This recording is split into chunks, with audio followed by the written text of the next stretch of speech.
My name is Dan Butler. I'm a professor at WashU, and I'm the Poli-Sci Lego guy. Some scholars, known as pluralists, argued that interest groups were key for democracy.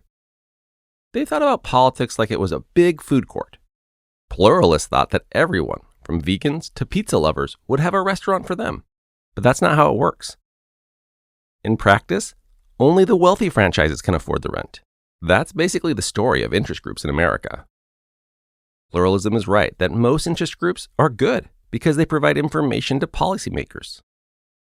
If members of Congress want to know more about what goes into logging, people in the logging industry will have more information about that. That information can help legislators create better forest management laws. And crafters in the business of finding ore will have insights about mining and what the laws about skeletons should be. Lobbyists from these groups help legislators by providing information to them, and even by drafting legislation, which saves legislators time. And when there's a court case they care about, interest groups can write an amicus curiae brief that gives judges more information. In this way, interest groups are a benefit to democracy. But here's what the pluralists missed. Interest groups don't represent everyone. In other words, there's not a restaurant for everybody at the food court.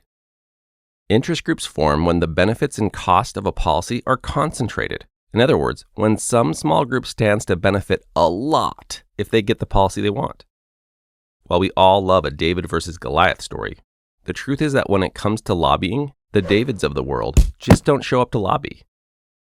Let's say there's a debate over late fees on credit cards. Credit card companies stand to gain a lot. The benefit is concentrated.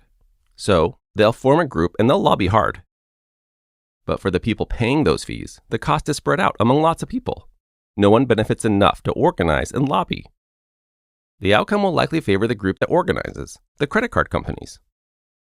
So even though individual interest groups are helpful, the overall system is biased towards businesses and the wealthy because they are more likely to mobilize for their interest. If you find these videos helpful, please consider subscribing. Thanks for watching.